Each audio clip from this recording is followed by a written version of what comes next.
Vamos abrir no livro do profeta Daniel, capítulo 9, versículo 23. Assim que você achar, olha ao teu lado e procure dividir a leitura com alguém que não tem a palavra de Deus. Pastor, eu não conheço a pessoa que está ao meu lado e ela está sem a palavra de Deus. Eu te apresento, é teu irmão, é tua irmã. Chega ao lado da pessoa, fala, olha, aqui que o pastor vai ler. O profeta Daniel é um homem que tem um status com Deus parecido com o de Noé e com o de Jó. Este homem que foi levado cativo para a Babilônia, ainda novo, e envelheceu na Babilônia, foi fiel a Deus em toda a sua vida. No final, já praticamente na sua velhice, ele recebe a visita do anjo do Senhor, o mensageiro de Deus, o Gabriel. E o Gabriel revela coisas a respeito do cativeiro, a reconstrução de Jerusalém, a chegada do Messias, o que aconteceria com o Messias. São revelações que vão até o anticristo. É uma coisa impressionante. Como a gente já conhece a história, fica fácil entender estas palavras que Gabriel falava para Daniel. Mas na época de Daniel elas eram cifradas. Pareciam um código indecifrável. Mas é impressionante como o que foi revelado aqui para o profeta Daniel se cumpriu e ainda tem uma parte para se cumprir. E se cumpre com precisão de datas. É de tirar o fôlego. Escute a leitura. Ó. Gabriel está falando para Daniel. No princípio das tuas súplicas saiu a ordem e eu vim para te declarar, porque és muito amado. Toma, pois, bem sentido na palavra e entende a visão. E aí começa a descrever, versículo 24. 70 semanas estão determinadas sobre o teu povo e sobre a tua santa cidade. Aqui está falando de Jerusalém e do povo judeu. Para extinguir a transgressão e dar fim aos pecados, e expiar a iniquidade e trazer a justiça eterna, e selar a visão e a profecia, e ungir o santo dos santos. Sabe e entende desde a saída da ordem para restaurar e para edificar Jerusalém, até ao Messias, o príncipe, 7 semanas e 62 semanas. As ruas e as tranqueiras se reedificarão, mas em tempos angustiosos. E depois das 62 semanas será tirado o Messias e não será mais. E o povo do príncipe que há de vir destruirá a cidade e o santuário, e o seu fim será como uma inundação, e até o fim haverá guerra. Estão determinadas assolações. Até aqui, tratou do passado e do nosso tempo. O versículo seguinte, 27, fala: e ele firmará um concerto com muitos por uma semana. Aqui já está falando do anticristo. Esta parte ainda precisa se cumprir e está para se cumprir. É isso que é apavorante. A gente pegar um texto que foi escrito há cerca de 2.500 anos atrás, ver que parte dele já se cumpriu, parte está se cumprindo nos nossos dias, e uma parte está para se cumprir, e é esta que eu estou aqui lendo para você no versículo 27. E ele firmará um concerto com muitos por uma semana, e na metade da semana fará cessar o sacrifício e a oferta de manjares, e sobre a asa das abominações virá o assolador, e isso até a consumação, e o que está determinado será derramado sobre o assolador. Esta palavra que eu estou lendo para você, que parece de difícil compreensão, me interessa principalmente aqui o versículo 26. Versículo 26. E depois das 62 semanas será tirado o Messias, e não será mais. E o povo do príncipe que há de vir destruirá a cidade e o santuário, e o seu fim será com uma inundação. E até ao fim haverá guerra, estão determinadas assolações. Nós estamos vivendo o tempo das assolações.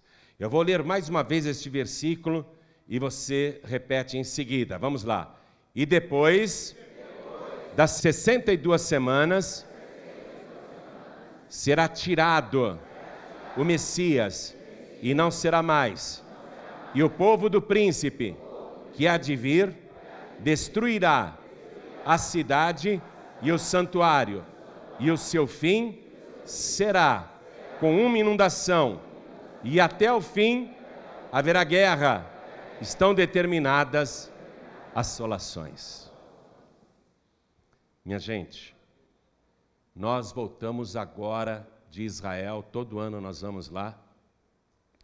Israel é profecia pura, revelação constante da glória de Deus, ainda que hoje a nação esteja divorciada de Deus, ainda que apenas uma minoria em Israel ainda sirva a Deus, mas de uma maneira que não agrada ao Senhor, porque eles estão orando para Deus mandar o Messias, quando o Messias já veio. E pela própria profecia do profeta Daniel, a gente vê o cumprimento disso, mas eles não creem, não adianta. Eles não creem em Jesus Cristo. Eles dizem que Jesus é um Deus pagão. Eles continuam rejeitando Jesus Cristo, mas irão receber o anticristo como se fosse o Messias. Porque eles estão pedindo a Deus que mande o Messias, estão suplicando, e quando chegar o anticristo vai enganá-los com facilidade. Porque o que eles mais querem é paz com as nações em volta e com o mundo, e o anticristo vai oferecer esse acordo de paz. Por isso que é assustador que um país tão pequenininho, que é menor do que o estado de Sergipe, o menor estado do Brasil, um país menor do que Sergipe, cause tanta comoção, influência e interferência de Deus no planeta. Como pode isso? É uma coisa impressionante. Mas eu quero que você, que está interessado nas coisas do alto, que tem sede da palavra, que quer conhecer os mistérios de Deus, eu quero perguntar, você acredita que este livro realmente é a palavra de Deus? Quem acredita? Este livro é impressionante. Traz o passado, o presente e o futuro, com todos os detalhes. E é um livro que não falha, não apenas com relação aos acontecimentos, mas também com relação às promessas, porque tudo o que Deus promete aqui, Ele cumpre, e você pode confiar no Deus deste livro. Este livro só tem um Deus, não tem outros deuses. Jesus Cristo não é um Deus pagão, ou um outro Deus, ou um Deus menor, como até ensinam as testemunhas de Jeová, o que seria uma contradição, porque a Bíblia inteira diz, o próprio Deus fala, eu sou o Senhor e fora de mim não há outro Deus. Se Jesus fosse um Deus menor, então Deus estaria mentindo. Mas eu quero te dizer que o assunto desta palavra, desde Gênesis até Apocalipse, é um só: Jesus Cristo, o nosso Senhor e Salvador, porque Ele é Deus. Ele aparece desde o princípio, desde o primeiro capítulo. Tudo foi feito por Ele, sem Ele nada do que foi feito se fez. Tudo é por Ele, e para a glória dEle. E Ele faz cumprir esta palavra porque Ele é a palavra de Deus. O nome pelo qual ele se chama é a Palavra de Deus. Você pode confiar no Deus desta palavra, porque Ele não falha. Se você crê neste Deus e nesta palavra, então aplaude mais ainda e glorifica. Abra tua boca e dá glória, glória, glória e glorifica mesmo. Porque vale a pena confiar no Deus desta palavra, porque Ele nunca falha. Oh glória! Aplaude, glorifica, aplaude e dá glória. Continua, continua. Você que está à distância, nos ouvindo pela rádio, assistindo pela TV, assistindo pelo YouTube, ou no seu celular, ou no seu carro, ou no seu veículo, em qualquer parte, junte-se a nós aqui em São Paulo, Brasil. Glorifique a Deus conosco agora. Dá glória a este Deus que não falha. Dá glória a este Deus que cumpre a sua palavra. Oh glória, glorifica, continua. Pai querido e Deus amado, o povo que crê em Ti, crê na Tua palavra, está Te aplaudindo e Te glorificando. E não é só aqui não, é em toda parte. Em toda parte tem alguém glorificando o Teu nome agora. Sobre cada uma destas vidas, derrama a Tua bênção, a Tua virtude, o Teu poder. Agora, Pai, a Tua palavra vai ser pregada. Nós queremos que seja o Senhor a falar. Vem com Teu Espírito, tome a boca do pregador, tome os lábios do mensageiro, envia a Tua palavra com poder e autoridade, e que a Tua palavra vá e produza o resultado para o qual está sendo mandada, em nome do Senhor Jesus. Diga amém, Jesus. Podeis se assentar. 70 semanas estão determinadas sobre o teu povo e sobre a tua santa cidade. Para o quê? Para extinguir a transgressão e dar fim aos pecados. Porque esse é o grande problema entre a humanidade e Deus. A causa do sofrimento humano e do sofrimento de Deus também. Porque você acha que Deus não sofre com essa situação? Eu pergunto para quem é pai, para quem é mãe. Se você vê o teu filho num caminho errado, se destruindo com más companhias, você dorme tranquilo? Se o teu filho não te respeita, não te obedece, não te honra, te maltrata, te ofende, grita com você, blasfema, vira as costas, você fica tranquilo? A mesma situação vive o nosso Pai Celestial. Deus sofre. E Deus sofre por causa do pecado humano. Porque é muito triste para Deus ver um filho, ver uma filha se destruir. E não apenas destruir o seu próprio corpo físico aqui na terra, jogando a sua vida fora, mas destruir o principal, que é a alma. Perder a sua alma. Deus sofre por causa disso. E a causa do sofrimento é o pecado. Então, 70 semanas estavam determinadas, porque isso já aconteceu. Na época de Daniel era futuro, mas para nós já é passado. 70 semanas foram determinadas sobre o teu povo e sobre a tua santa cidade, para extinguir a transgressão e dar fim aos pecados. Quer dizer que da época de Daniel, 70 semanas seria o prazo para liquidar de vez o pecado e expiar a iniquidade e trazer a justiça eterna, ou seja, uma expiação de pecado que trouxesse a justiça eterna, que fosse uma expiação definitiva, que não precisasse ser renovada nem substituída, e selar a visão e a profecia e ungir o santo dos santos. 70 semanas é uma numeração de anos, cada semana tem 7 anos. Então aqui se fala de 490 anos. Uma semana de anos, são 7 anos, 70 semanas vezes 7, 490 anos. Esse seria o prazo para que o povo de Deus, para que a humanidade recebesse algo que extinguisse, olha só, Extinguir-se não é quebrar o galho, esconder, ocultar ou deixar para lá, relevar, mas extinguir a transgressão e dar fim aos pecados, acabar com o poder do pecado e expiar a iniquidade, quer dizer, um pagamento que seria suficiente para liquidar a dívida da iniquidade e trazer a justiça eterna, selar a visão e a profecia e ungir o Santo dos Santos, o lugar mais sagrado do templo de Deus ou do tabernáculo celestial.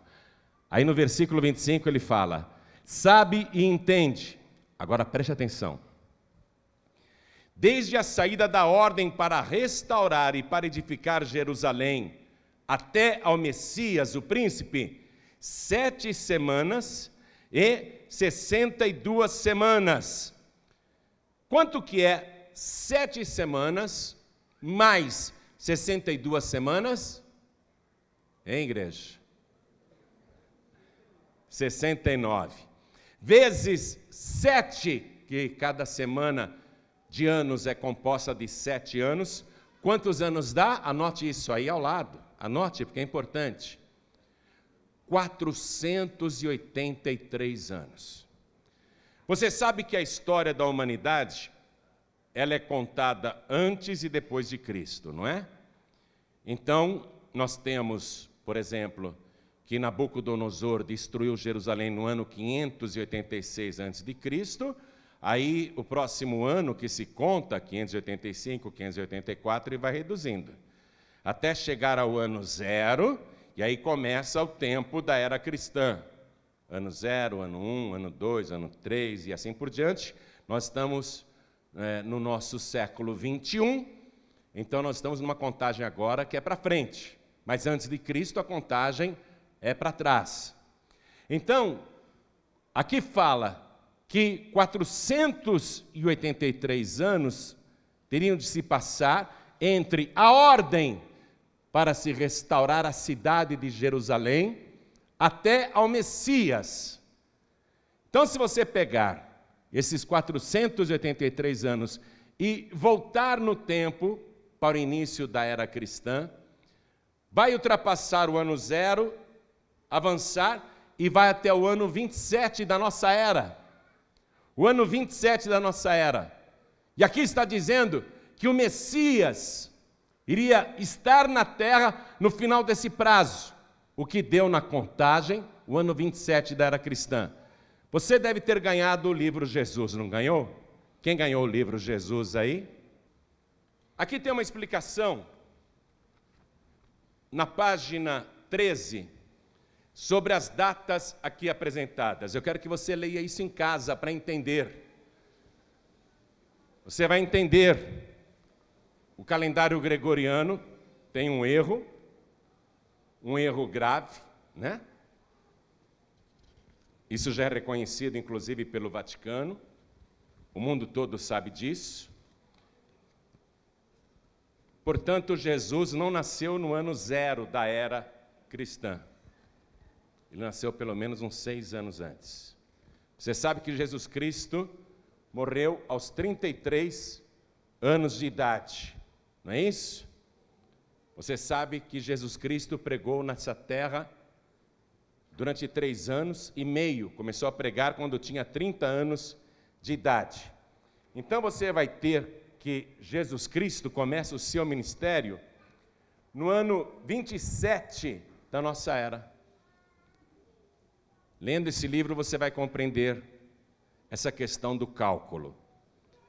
Mas você vê, Deus já sabia que o calendário gregoriano, que é o calendário ocidental, o nosso calendário, está errado, está defasado, em pelo menos 6 anos.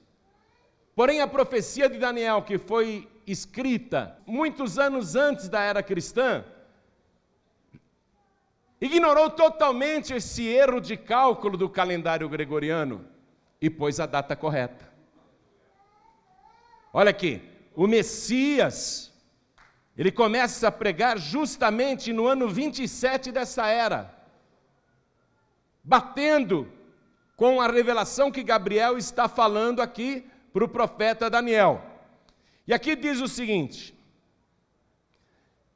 que isso seria feito com muita dificuldade, debaixo de tranqueiras, tempos angustiosos. Por quê? Porque no tempo do Messias, a nação de Israel estava dominada pelo Império Romano, e os tempos eram angustiosos. E depois das 62 semanas será tirado o Messias, e não será mais. Quer dizer, o Messias foi tirado. Marcou-se o tempo que ele iria começar a trabalhar nesta terra, e já profetizou que depois ele seria tirado. E Jesus Cristo foi tirado deste mundo. Eu quero que você vá comigo no livro do profeta Isaías, capítulo 53. Vamos ler aqui o versículo 8. Da opressão e do juízo foi tirado. Messias foi tirado. E é interessante que Isaías profetiza isso cerca de 700 anos antes da era atual. Da opressão e do juízo foi tirado, e quem contará o tempo da sua vida? Porquanto foi cortado da terra dos viventes, e pela transgressão do meu povo foi ele atingido. E puseram a sua sepultura com os ímpios e com o rico na sua morte, porquanto nunca fez injustiça, nem houve engano na sua boca. Todavia ao Senhor agradou o moê-lo, fazendo-o enfermar, quando a sua alma se puser por expiação do pecado. O que é que Gabriel estava mostrando para Daniel? O tempo em que haveria um pagamento pela expiação do nosso pecado, e o pecado teria um fim. O profeta Isaías está recebendo a mesma revelação. E aqui diz: quando a sua alma se puser por expiação do pecado, verá a sua posteridade e prolongará os dias, e o bom prazer do Senhor prosperará na sua mão. Então o Messias foi tirado. Volte para o profeta Daniel. O povo do príncipe que há de vir destruirá a cidade e o santuário, e o seu fim será com uma inundação, e até o fim haverá guerra. O povo do príncipe era o povo romano que estava lá, o Império Romano. Significa então que o anticristo, ele tem um reino, e o seu reino está em Roma. O seu império é em Roma. O império do anticristo é em Roma. E aqui foi profetizado por Gabriel que o povo do príncipe que há de vir destruirá a cidade e o santuário. Roma, no ano 70 da era cristã, cercou Jerusalém, sitiou a cidade e destruiu tudo completamente. Jesus Cristo, naquele tempo, antes da destruição de Jerusalém, antes de se cumprir esta profecia aqui, que Gabriel está revelando para Daniel, Jesus Cristo profetizou a destruição de Jerusalém, e eu quero que você vá comigo em Lucas capítulo 21, versículo 20. Jesus falou assim, isso antes da cruz: mas quando virdes Jerusalém cercada de exércitos, sabei então que é chegada a sua desolação. Então os que estiverem na Judeia, que fujam para os montes, os que estiverem no meio da cidade, que saiam, e os que estiverem nos campos, que não entrem nela, porque dias de vingança são estes, para que se cumpram todas as coisas que estão escritas. Mas ai das grávidas e das que criarem naqueles dias, porque haverá grande aflição na terra e ira sobre este povo, e cairão a fio de espada, e para todas as nações serão levados cativos, e Jerusalém será pisada pelos gentios, até que os tempos dos gentios se completem. Então, no ano 70 da era cristã, o general Tito sitiou Jerusalém, e depois de um cerco prolongado, acabou conquistando a cidade e destruiu tudo, inclusive o templo. Não ficou pedra sobre pedra, conforme Jesus Cristo tinha profetizado. Não sobrou nada da cidade, nada. E o povo foi disperso. É isso que eu quero que você veja aqui embaixo, ó, que eu acabei de ler para você. E cairão a fio de espada, e para todas as nações serão levados cativos. No ano 70 da era cristã, quando houve a destruição de Jerusalém, o povo de Israel, os descendentes de Abraão, os que não foram mortos, foram dispersos para todos os países do mundo, e a terra lá ficou deserta e possuída pelos gentios, isto é, pelos não-judeus, pelos estrangeiros, no caso, o exército romano. Jerusalém é uma cidade destruída e reedificada sobre suas próprias ruínas, e há muitas ruínas ali embaixo. Hoje, quando você visita Jerusalém, você não tem a Jerusalém dos tempos de Jesus, porque a Jerusalém dos tempos de Jesus está no subsolo, porque construíram em cima dos escombros, não ficou pedra sobre pedra, e o povo judeu foi espalhado para todas as nações da terra, conforme Jesus Cristo tinha profetizado, e assim ficou durante séculos. Jerusalém foi conquistada pelo Império Romano, depois foi conquistada pelos muçulmanos, pelos turcos, pelos britânicos. Muitos povos já se apoderaram de Jerusalém, os gregos, os persas e assim por diante. Mas aquilo ficou uma desolação só. Por que tudo isso aconteceu com Israel e com Jerusalém? Por que causa? Jesus Cristo, nesta ocasião, quando profetizava, ele chorou. Ele chorou, ele disse: Jerusalém, Jerusalém, que matas os profetas e apedrejas os que te são enviados.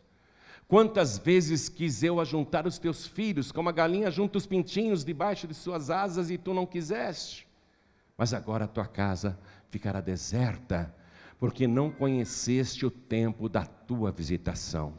Se Jerusalém tivesse recebido Jesus como rei, nada disso teria acontecido, mas eles derramaram o sangue do próprio Deus na cidade santa. E é por causa desse derramamento de sangue que todas estas coisas sobrevieram sobre aquele povo, inclusive no julgamento de Jesus, quando Pilatos começou a lavar as mãos e dizer: eu estou livre do sangue deste justo, todos gritaram: o seu sangue caia sobre nós e sobre os nossos filhos. Eles mesmos pediram que todo esse mal lhes sobreviesse, e o mal estava profetizado e viria por causa do sangue derramado.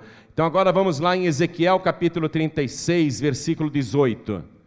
Profeta Ezequiel, capítulo 36, versículo 18.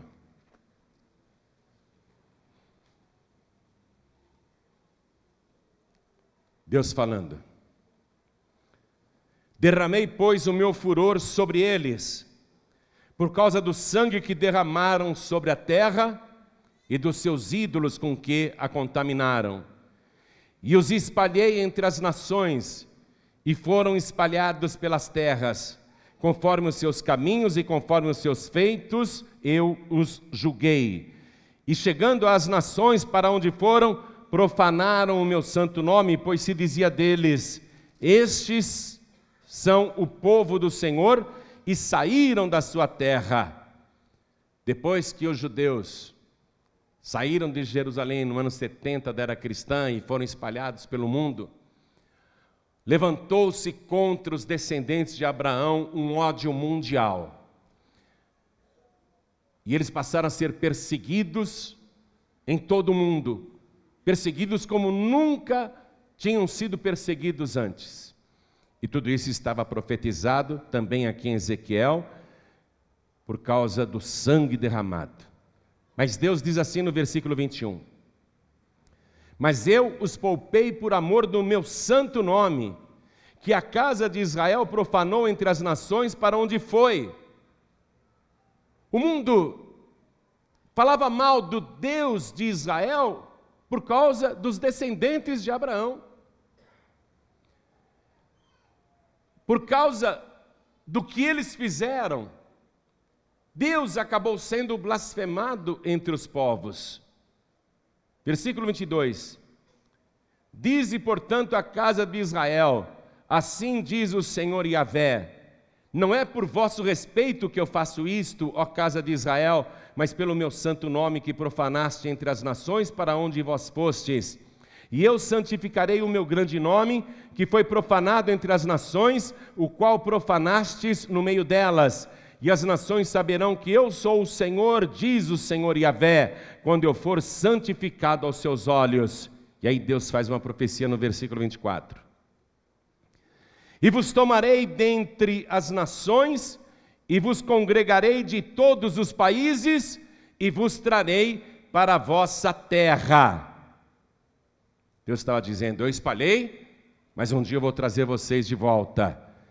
Ainda no profeta Ezequiel, capítulo 34, versículo 11. Porque assim diz o Senhor Yahvé: eis que eu mesmo, procurarei as minhas ovelhas e as buscarei.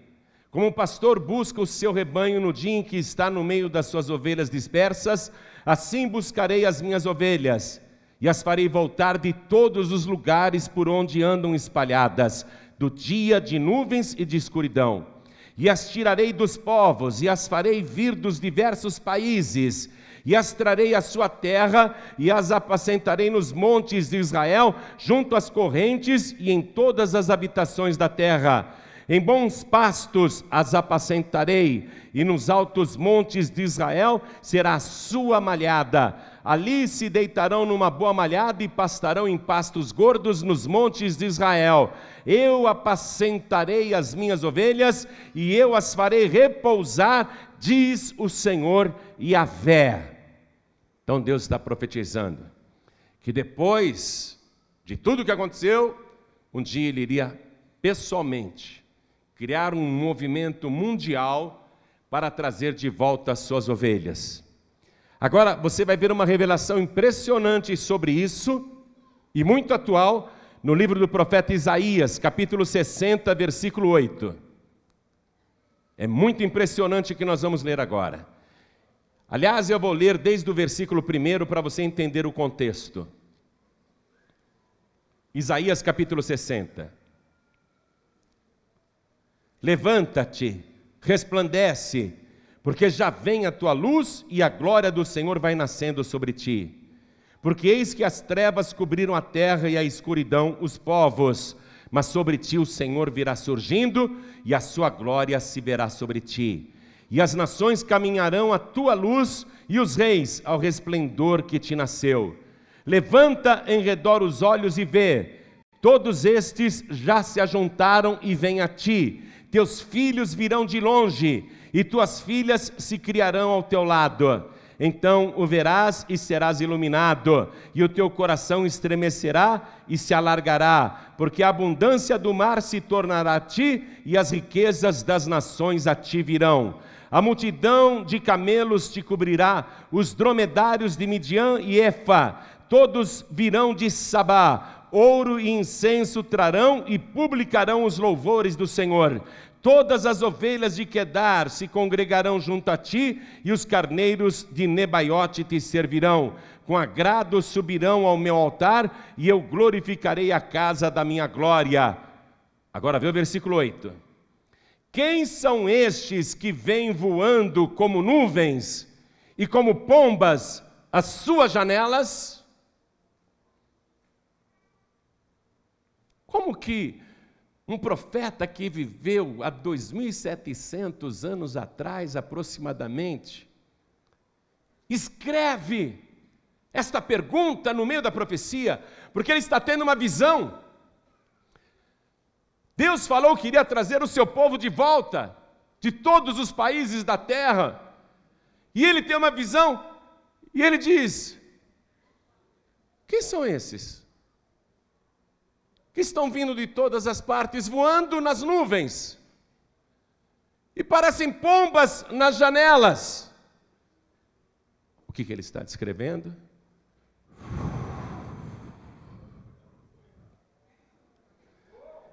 Como é que ele poderia descrever um avião se ele nunca tinha visto um avião? Ele só está vendo aquilo voando e pessoas nas janelas olhando. E ele diz, parecem pombas que estão olhando pela janela. E eles vêm voando, quem são estes? Quem são estes que vêm voando como nuvens e como pombas às suas janelas? Certamente as ilhas me aguardarão, e primeiro os navios de Társis, para trazer teus filhos de longe. Olha cá, antes do avião, os navios. Primeiro os navios de Társis. Primeiro os navios, antes dos aviões. Iriam trazer o povo. De 1945, quando acabou a Segunda Guerra Mundial, e cerca de 6 milhões de judeus foram vitimados pelo nazismo.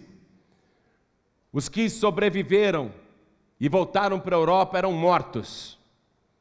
Morriam também de fome, de doenças, porque todo mundo desprezava o povo judeu. Mas houve gente, movida pelo Espírito de Deus, que resolveu pegar uma quantidade de 70 mil judeus sobreviventes da Segunda Guerra Mundial, que eram famélicos, magérrimos, doentes,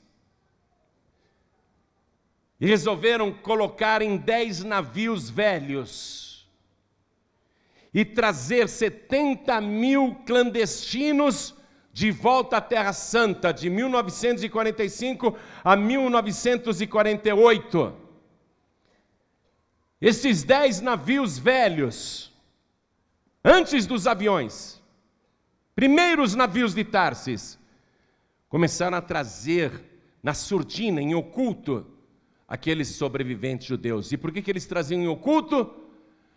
Porque na época a Palestina estava dominada pela Grã-Bretanha e a Inglaterra tinha feito um bloqueio naval para impedir o acesso à Terra Santa. Mas estes 10 navios velhos, de uma maneira sobrenatural, conseguiram furar o bloqueio naval britânico e introduzir esses sobreviventes de volta a uma terra que até então estava totalmente desolada e pisada pelos gentios, pelos estrangeiros. Então eles voltam. Então leia comigo de novo, para a gente entender. Vamos ler o versículo 8 e o 9 outra vez. Quem são estes que vêm voando como nuvens e como pombas às suas janelas?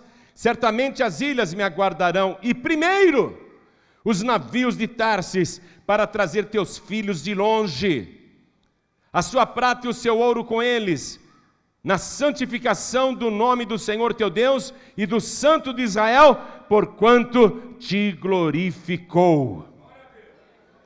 Eles começaram a voltar para a terra prometida. Começou a se cumprir a profecia. E desde 1948, Israel passou a viver um repovoamento.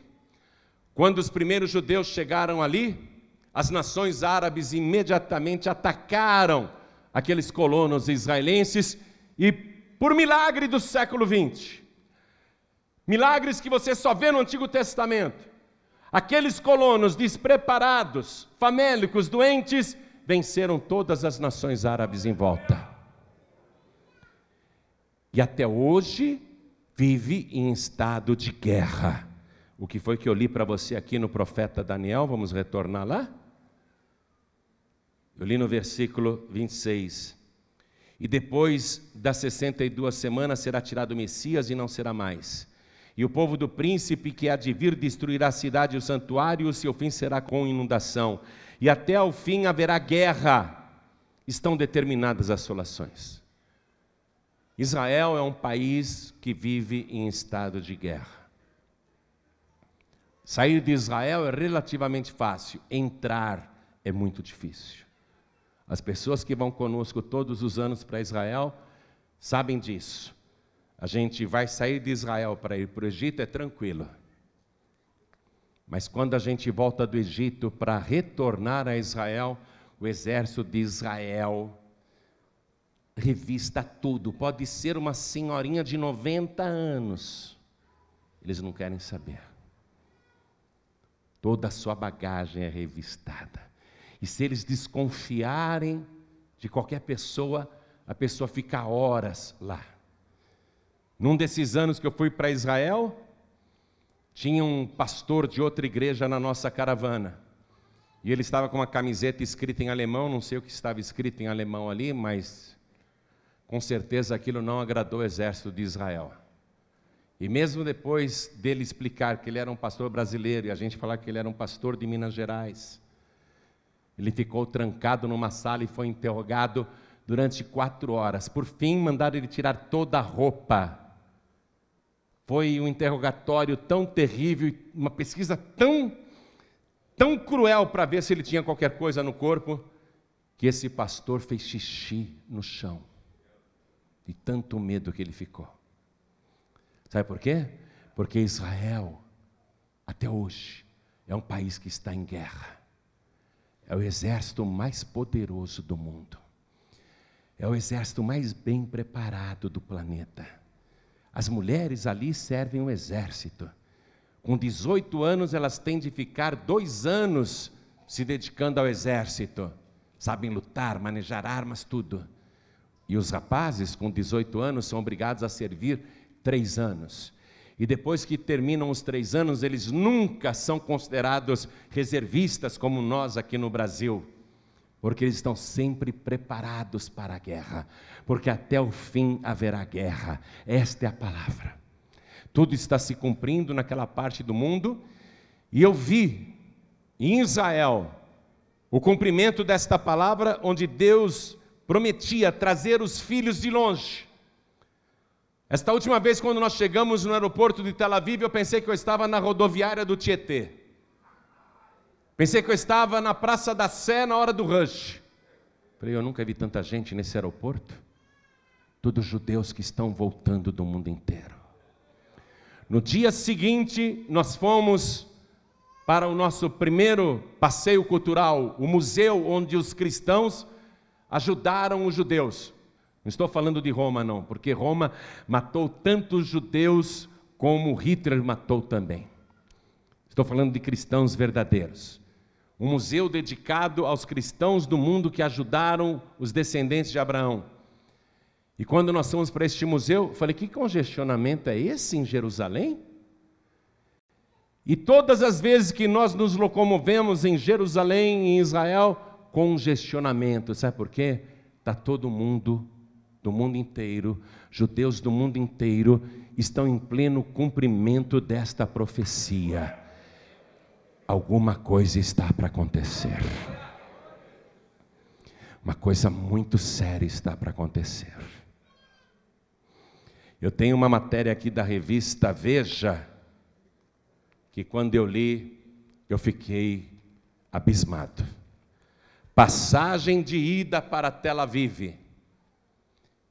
Judeus franceses estão saindo da França porque não se sentem mais seguros. Depois do ataque àquele jornal Charlie, depois do ataque a museus e restaurantes judeus, eles estão dizendo que não podem mais sair na rua, em plena França. A França, que é um país democrático e tem como lema da sua revolução fraternidade, igualdade, liberdade. Os judeus lá não são tratados desse jeito. Basta usar um kippá, que é aquele chapeuzinho típico de judeu, para as pessoas serem cuspidas na rua, maltratadas e perseguidas. Enquanto isso, o islamismo está proliferando em toda a França. Eles estão sendo brutalmente humilhados e perseguidos. Parece até o prenúncio de uma guerra. Então eles estão preferindo sair da França, deixando tudo para trás, e estão retornando para a terra prometida. E sabe por que eles estão voltando para lá? Eles não sabem, mas é para cumprir esta palavra de Deus. Esta palavra que nunca falha. E isso está acontecendo na Inglaterra, está acontecendo na Dinamarca, está acontecendo na Holanda, está acontecendo em todos os países da Europa. Os judeus do mundo inteiro estão saindo dos países e retornando para a terra prometida, porque Deus prometeu que iria restaurar a glória de Israel. Então eles estão voltando. Sabe qual é o argumento das pessoas entrevistadas aqui pela revista? Por que vocês estão voltando? Eles dizem, porque Israel hoje é o país mais seguro do mundo. E é mesmo. Eu garanto para você, depois que você entra em Israel, você pode descansar. Você pode ficar tranquilo, tranquila. Não precisa ter medo de mais nada. Porque Israel é o país mais seguro do mundo. Os judeus que antes não se sentiam seguros na terra prometida, agora eles estão inseguros no mundo todo por causa do Estado Islâmico.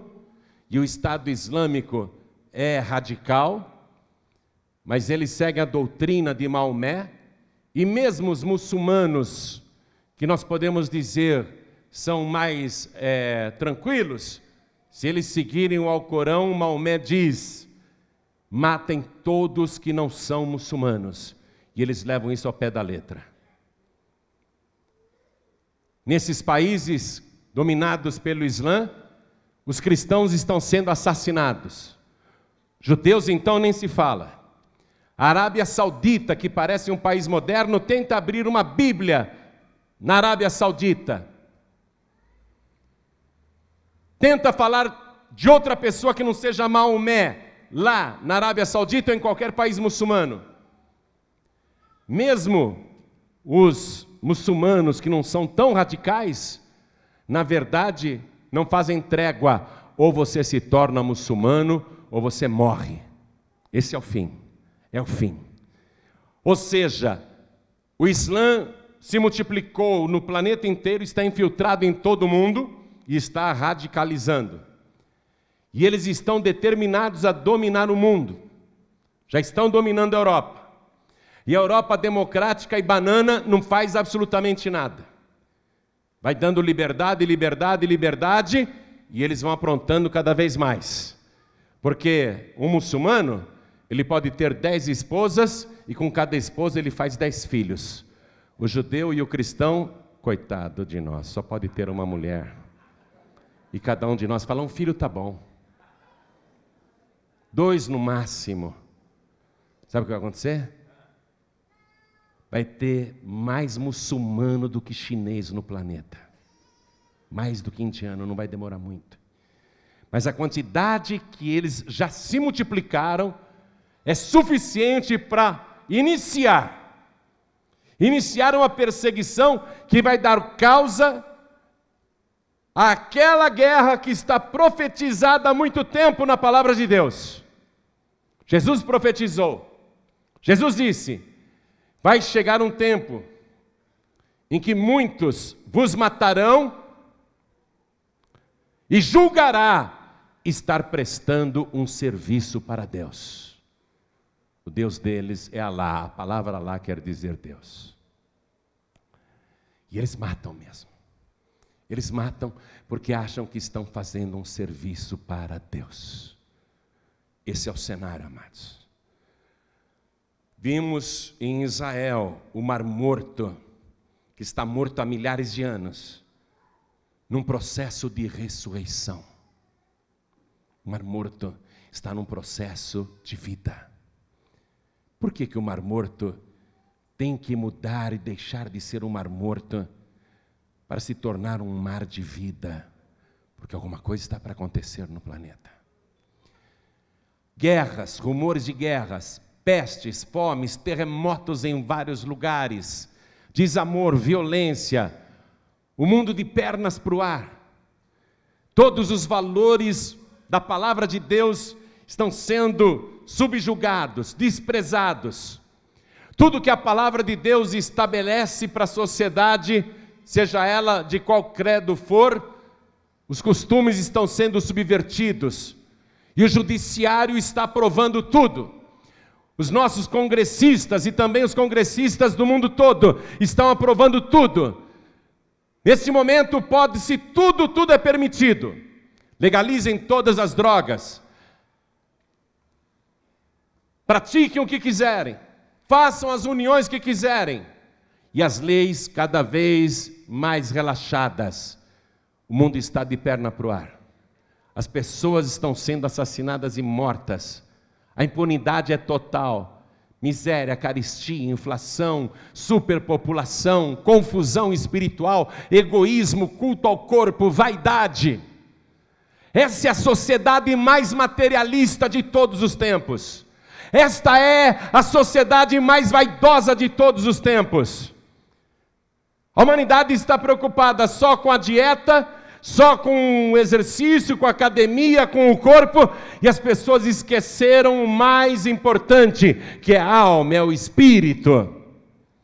Igrejas na Europa estão vazias, ou então virando discotecas ou bares, danceterias. Igrejas vazias no mundo todo. Mas eu louvo a Deus por aquilo que está acontecendo aqui no Brasil, porque nós podemos dizer, um verdadeiro avivamento está acontecendo neste tempo, e o Brasil hoje é responsável pela evangelização do mundo. O mundo se esqueceu de Deus, mas os adeptos de Maomé, não. E eles estão cada vez mais radicalizados. O que está para acontecer nesse planeta? Guerras e rumores de guerras. Israel, que é um país, como eu te disse, menor do que o estado de Sergipe, e eu estou falando do menor estado do Brasil. Israel é menor do que Sergipe. Uma boa parte de Israel é pedra e areia. Só o norte que é mais fértil. Um país minúsculo, com tanta tensão da terra. Um lugar de conflitos permanentes. Lá está Jerusalém, a cidade do nosso rei, a cidade do grande rei. Coisas estão para acontecer nesse planeta. E mesmo dentro de Israel, ninguém se dá conta. Estamos vivendo um período crítico, igreja, escute. Você que ama a palavra de Deus. Você que hoje tem que levantar as mãos aos céus e dizer, eu sou brasileiro, graças a Deus. Nossos políticos não prestam, nosso sistema é corrompido, mas eu não digo todos os políticos, há os que se salvam, quem sabe? Quem sabe um entrará no céu ou dois, não são todos. Mas mesmo com todos os problemas do nosso país, mesmo com todas as dificuldades da nossa nação, você que está aqui hoje ouvindo esta palavra, você é bem-aventurado, bem-aventurada, porque você pode vir para a casa de Deus, pode aplaudir e glorificar o nome do Senhor, você pode falar de Jesus Cristo para quem você quiser, você pode pregar no rádio, na televisão, você pode pregar na praça, no trem, na estação, no metrô, você pode carregar a tua Bíblia sem ser apedrejado, sem ser morto. Você pode falar, eu sou cristão, eu sou de Jesus Cristo. Nós somos um povo privilegiado nesse mundo conturbado. Mas nós não podemos nos esquecer de que alguma coisa está para acontecer. Alguma coisa muito séria está para acontecer. Os judeus voltando para Israel, sabe o que a mídia está chamando esse fenômeno? O mais novo êxodo. O mais novo êxodo. É um novo êxodo de todas as nações. Pessoas estão indo de avião, estão indo de navio.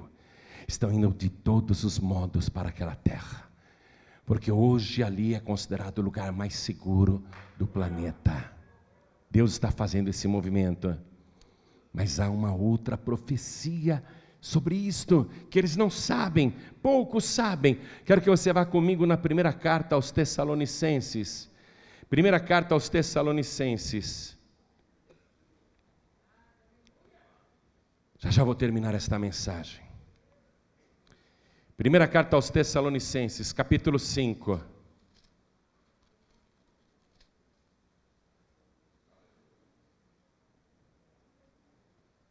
Eu vou ler desde o versículo 1. Escute.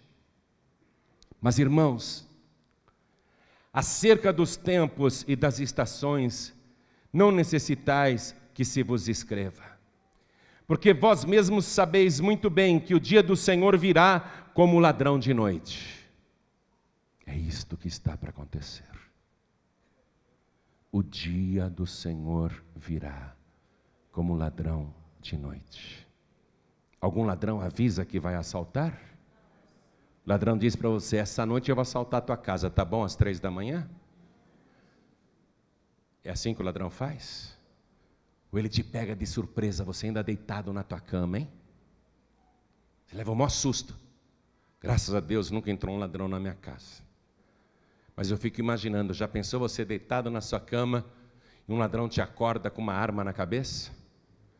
O coração dispara, não dispara? O ladrão não avisa que ele vai assaltar tua casa. Ó, não sei se o ladrão vai assaltar essa noite tua casa ou se vai ser amanhã à noite. Você consegue ficar acordado a noite inteira para vigiar tua casa? Não dá, né? Se o ladrão chegar, chegou. É verdade ou não é? Assim vai ser a vinda de Jesus. Porque vós mesmos sabeis muito bem que o dia do Senhor virá como ladrão de noite.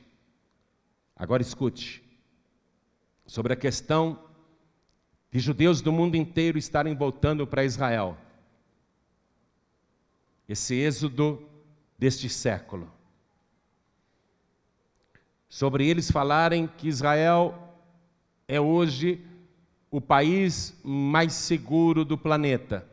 E é mesmo. E é mesmo. Te garanto que Israel é mesmo hoje o país mais seguro do mundo. Mais seguro que os Estados Unidos, te garanto. Mesmo rodeado de inimigos. Israel é hoje o país mais seguro do mundo. Lá, o judeu pode ficar sossegado, pode criar a família. Pode projetar, fazer planos, casar, se dar em casamento, fazer festas, viver, planejar, construir, edificar.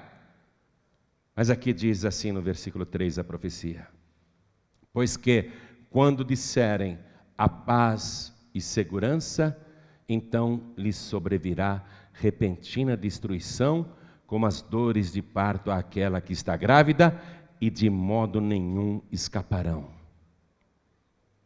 Sabe por que não escaparão? Porque ao norte tem o Líbano e a Síria. A Síria está cheia de armas químicas apontadas para Israel. O Hezbollah e outros grupos islâmicos têm armas no Líbano para atacar Israel. A Jordânia, do lado direito, faz divisa com Israel, mas hoje vive uma paz, um acordo de paz, porém, no momento da guerra, do ataque, a Jordânia é um país árabe. A Jordânia ficará do lado árabe. Embaixo tem o Egito, que faz fronteira com Israel. Do lado está a Pérsia, que é o Irã hoje. E do outro lado está a Babilônia, que é o Iraque hoje. Israel está cercado por países inimigos, com armas poderosas apontadas, e todos eles querem a extinção de Israel. Eles não querem acordo de paz. Israel tenta tudo para viver em paz com seus vizinhos. Pegou a cidade de Belém, onde nasceu Davi e nasceu Jesus, e disse para os palestinos: se a gente der Belém para vocês, vocês param de jogar bomba na gente? Sim. Coisa nenhuma. Tem a faixa de Gaza. Hamas está ali. Toda hora jogando mísseis em Israel.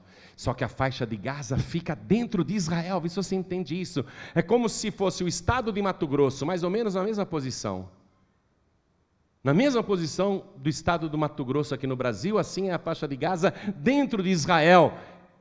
E eles estão dentro de Israel jogando o tempo todo mísseis contra Israel, e Israel destrói todos os mísseis nos ares, através do seu sistema de defesa, que é o mais avançado do mundo. O Egito armado até os dentes. As nações embaixo, o Irã, O Irã construindo bomba atômica porque eles querem tirar, varrer Israel do mapa. O presidente do Irã já falou isso várias vezes. Nós queremos varrer Israel do mapa. Não queremos paz com os judeus. Queremos a extinção dos judeus. A profecia que está falando que os judeus que estão voltando para a terra prometida estão lá porque sentem que ali é o lugar mais seguro do mundo, mas a profecia diz, quando disserem a paz e segurança, então lhes sobrevirá repentina destruição. E Jesus disse, se aqueles dias não fossem abreviados, nenhuma carne sobreviveria. Sabe por quê? Bomba atômica. O que está para acontecer? A grande tribulação. Tudo está pronto. O mundo hoje está um lixo, está um caos, mas você não viu nada. Espero que não veja, por isso que eu estou pregando hoje. Espero que você ouça esta palavra e se arrependa. Espero que você escute isto como advertência e pare de viver como está vivendo, entregue a tua vida para Jesus Cristo e sirva ao Senhor fielmente todos os dias da tua vida ou pelo tempo que ainda nos resta. Espero que você ouça, porque a grande tribulação será muito pior do que você está vendo hoje no mundo, muito, muito pior. Mas só vai passar pela grande tribulação aqueles que são desviados e aqueles que não quiseram ouvir o apelo amoroso de um Salvador banhado de sangue. Aqueles que viraram as costas para o Messias e disseram, não, eu tenho a minha religião, eu tenho a minha maneira de pensar, não, eu não estou interessado nisso. Esses ficarão para a grande tribulação. Mas aquele e aquela que receber Jesus Cristo, Filho de Deus, o Messias, aquele que extinguiu o pecado com um único ato, aquele que fez pagamento pela nossa iniquidade, aquele que pagou pela expiação da nossa dívida, quem receber Jesus Cristo como único, suficiente, exclusivo e eterno Salvador, vai ter o seu nome escrito no livro da vida do Cordeiro, e se estiver servindo ao Senhor fielmente, quando a trombeta soar, será raptado violentamente da terra, a uma velocidade maior do que a luz, e irá ao encontro do Senhor Jesus nas nuvens dos céus. Escapará da grande tribulação que já está às portas. Por que o Mar Morto vai ressuscitar? Porque depois das bodas do Cordeiro, que nós vamos passar com Ele lá na glória, que vai durar 3 anos e meio, vai chegar um momento que a gente vai estar com Ele lá em cima naquela festa. Aí Jesus vai mostrar para a gente e vai dizer, a festa acabou, já comemoramos a vitória, bem-aventurados e santos aqueles que venceram. Mas agora eu tenho que olhar para Israel e para os descendentes de Abraão.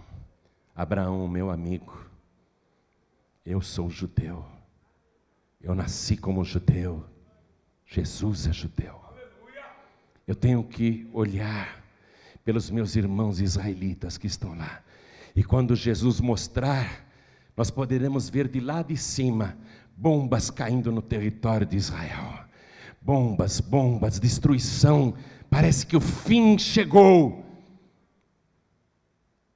Lá na terra, esse povo que hoje está se refugiando em Israel, escutando as bombas, vendo a destruição iminente, eles irão clamar, ó Deus de Abraão, Deus de Isaac, Deus de Jacó, Senhor Yahvé, socorre o teu povo. Eles vão pedir pela presença de Yahvé. Mas quando o céu se abrir e o socorro vier, eles verão que Yahvé é o nosso Senhor e Salvador Jesus Cristo, que virá montado num cavalo branco, tão diferente daquele Jesus que entrou em Jerusalém montado num jumentinho. Aqui na terra ele veio num jumentinho, em Jerusalém ele entrou num jumentinho, mas naquele dia ele virá montado num cavalo branco e com todos os seus exércitos do céu. E nós, os salvos, os lavados, os remidos, juntamente com o Senhor. Esse dia está chegando. Eu estou aqui esperando. Estou esperando. Oro, leio a palavra. Busco a presença do Senhor.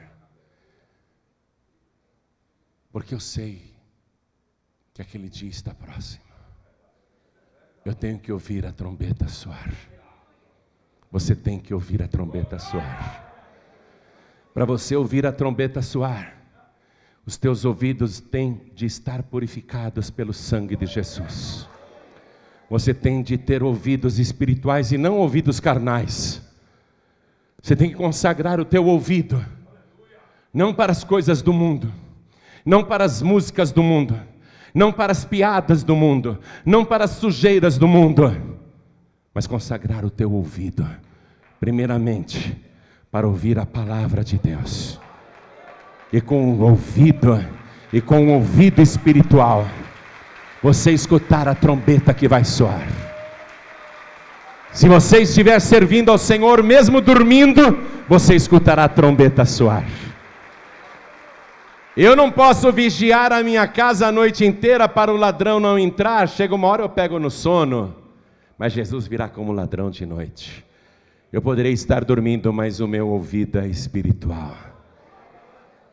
Poderei estar vencido pelo cansaço, mas eu vou escutar. Ainda que seja dormindo, eu vou ouvir a trombeta soar. E virá uma alegria tão grande em mim, virá uma alegria tão grande em você, que antes que você diga glória a Deus, você já estará na presença do Senhor Jesus nas nuvens dos céus. Antes que você pense, vou levantar da cama, você estará em alta velocidade, se encontrando com Jesus nos ares. Esse dia está chegando. O que mais você quer esperar ou adiar? Por que você continua vivendo no mundo, fazendo as coisas que você está fazendo, sabendo que o tempo está tão próximo? Por que você vai continuar afastado, afastada da casa do teu pai? Por que você vai continuar dividido entre dois caminhos? Por que você vai continuar levando a vida como você está levando, sabendo que estes tempos são trabalhosos e difíceis, que é hora de vigiar e orar? Toda a igreja fique de pé. Hoje, meu querido, hoje, minha querida, foi o encontro que Deus marcou para você se prostrar aos pés dele e dizer: eu creio que no ano 27 desta era, o Senhor veio a este mundo e fez o pagamento definitivo por todos os pecados. Eu creio que o Senhor ofereceu o seu sangue puro e carmesim para acabar de uma vez por todas com os meus pecados, por um fim nos meus pecados. Eu creio que o Senhor fez esta obra de expiação. Eu creio que o Senhor foi tirado, sua vida foi tirada, mas a morte não pôde te deter, nem o inferno te consumir. Eu creio que o Senhor ressuscitou, creio que o Senhor subiu aos céus, foi preparar lugar, e o Senhor disse: quando estiver tudo pronto, eu vou voltar para te buscar. Eu creio, Senhor, que este dia está chegando, eu quero te servir.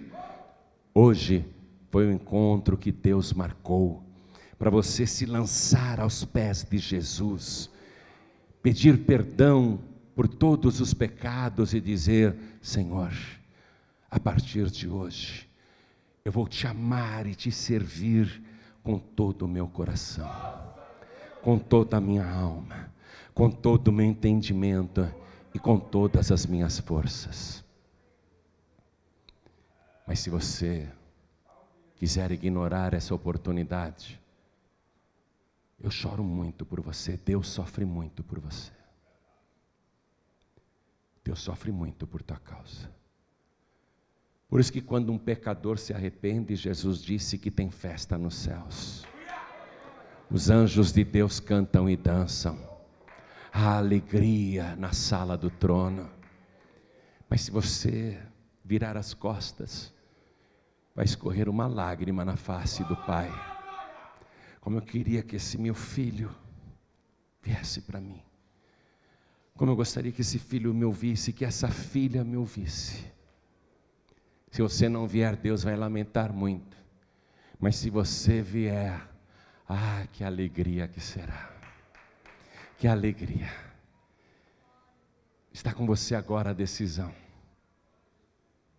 Jesus disse: vigiai e orai, porque não sabeis a que hora há de vir o vosso Senhor. Temos de orar e vigiar. Olhem todos para mim. Você ouviu a palavra. Esta palavra não falha. Aquele que prometeu que voltará, ele vai voltar. Ele não falha. Então eu pergunto, quem aqui quer receber Jesus Cristo como único, suficiente, exclusivo e eterno Salvador? Quem quer, erga a mão direita assim, o mais alto que puder. O mais alto que puder. Faz esse sinal lá para a glória. Chacoalha a tua mão e fala: eu quero, eu quero, eu quero.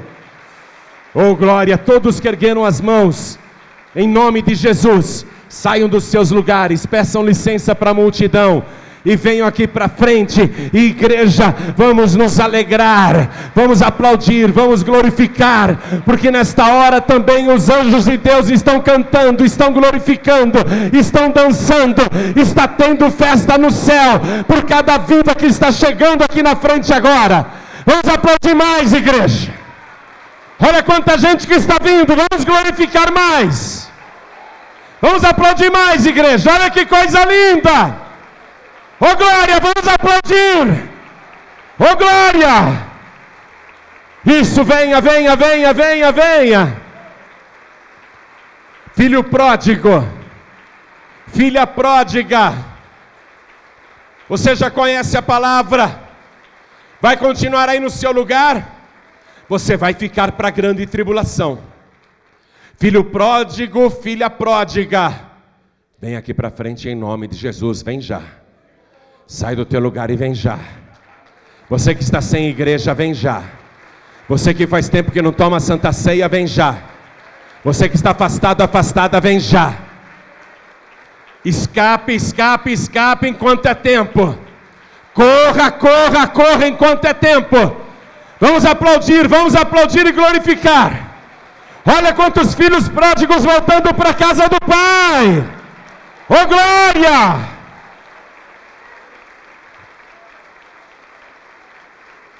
Oh glória, está vindo mais.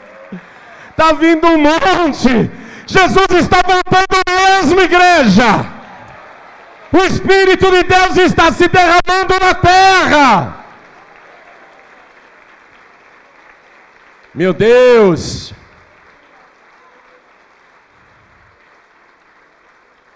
Meu Deus.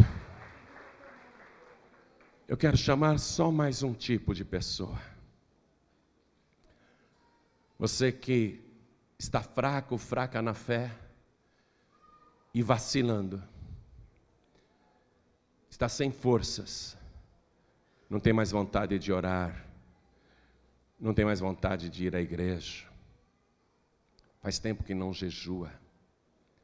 Faz tempo que não estuda a palavra. Nós temos um curso de teologia grátis e profundo. Por que você não faz? Você está fraco, fraca. Eu sei que isto é um sinal dos últimos dias também. Porque Jesus disse que nos últimos dias, por se multiplicar a iniquidade, o amor de muitos esfriará. Teu amor está esfriando. Você anda vendo tanta coisa errada nesse mundo, teu amor está esfriando. Mas você não pode desistir. A palavra de Deus diz assim: o justo viverá pela fé, mas se ele recuar, a minha alma não tem prazer nele, diz o Senhor. Deus não tem prazer em quem desiste. Você não pode desistir. Justo agora, nadou, agora que está chegando na praia, quer voltar para o alto mar, vai morrer afogado, afogada. Você que está fraco, fraca na fé e reconhece isso, precisa de ajuda. Pastor, eu preciso de um renovo espiritual, eu preciso voltar a sentir aquela alegria do primeiro amor. Então saia do teu lugar, vem aqui para frente, vem para cá, nós vamos orar. Você vai ser renovado, vai ser renovada, vem para cá. Você que faz tempo que não fala línguas estranhas, vem para cá. Aliás, não perca a reunião de quarta-feira. Você que precisa de renovo do Espírito Santo, venha, venha. Vamos aplaudir, igreja.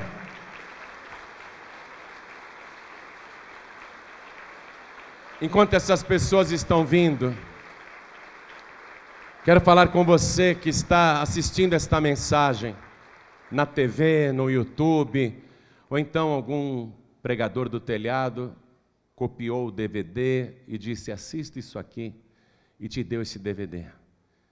Olha só, você ouviu uma palavra que foi te buscar aí aonde você está. Você precisa decidir mudar de vida. Quer entregar a vida para Jesus, voltar para Jesus? Se ajoelha aí ao lado do teu televisor ou ao lado do teu computador. Quero falar com você que está nos ouvindo no seu veículo, você que está nos ouvindo dentro do trem, do comboio, do metrô, da lotação, da van, está nos ouvindo no celular, no Walkman, está nos ouvindo no radinho, você que está nos escutando aí pelo aplicativo dos pregadores do telhado, você que está escutando esta mensagem à distância, inclusive em outro país, Jesus te levou esta palavra. O Senhor falou contigo, te mostrou o que está para acontecer. Não é hora de vacilar. O dia é hoje, a hora é esta. Quer entregar a vida para Jesus? Eu sei que não dá para se ajoelhar. Onde você está, eu sei que não dá, você está dirigindo, está em trânsito, tem gente me ouvindo agora enquanto corre na academia, na esteira, está ouvindo aí com um fone de ouvido, quer entregar a vida para Jesus? Faça um sinal, coloque a mão direita sobre o teu coração, nós vamos orar já já. Você que está ouvindo pelo rádio ou pelo computador, em casa, no trabalho, na cadeia, no hospital, é possível você se ajoelhar onde está? Ajoelhe-se, porque nós vamos fazer uma oração agora. Eu tenho certeza que o Senhor Jesus vai te abençoar. Filhos pródigos que estão nos ouvindo à distância, procurem uma igreja, voltem para Jesus, mas procurem uma igreja que prega realmente a palavra de Deus, onde não há misticismo, nem exploração da fé. Procure uma igreja onde não há comércio, onde Jesus é glorificado como Deus, onde a palavra é pregada para a salvação das almas. Procure uma igreja e comece a congregar. Faça isto. Todos que estão me ouvindo à distância, inclusive em outros países, procurem uma igreja. Estejam em comunhão, congreguem, porque Jesus disse: onde estiverem 2 ou 3 reunidos em meu nome, aí estou eu presente no meio deles. Você tem de congregar, volte para Jesus, vá para a casa do Pai. Vou convidar cada pessoa que veio aqui para frente para se ajoelhar diante do altar, como eu estou me ajoelhando agora. Eu quero que você coloque a mão direita sobre o teu coração e a igreja continue de pé. A igreja estenda a mão direita na direção de cada pessoa que está ajoelhada. E você que está de joelhos com a mão direita sobre o coração, estando você aqui comigo na sede nacional em São Paulo, Brasil, ou à distância, cada pessoa que está entregando a vida para Jesus ou voltando para Jesus, ore assim comigo: meu Deus e meu Pai, a tua palavra é infalível e sempre produz o resultado para o qual é mandada, e a tua palavra penetrou até a divisão da minha alma e do meu espírito, entre as minhas juntas e medulas, e o Senhor discerniu com a tua palavra o meu coração. E eis-me aqui, de coração verdadeiro, de coração sincero, com os joelhos dobrados na tua presença e com a minha mão direita sobre o meu coração, dizendo ao Senhor que preciso do teu perdão, eu preciso de remissão, eu preciso de expiação, e eu creio que o teu sacrifício aqui na terra foi suficiente para pagar a dívida dos meus pecados. Por isso, meu Senhor, eu te suplico, escreve o meu nome no teu santo livro e me dê agora, junto com o perdão, a certeza da minha salvação, porque eu declaro para o céu ouvir, para a igreja escutar, para o inferno ouvir, que Jesus Cristo é o meu único, suficiente, exclusivo e eterno Salvador, para todos sempre. Amém.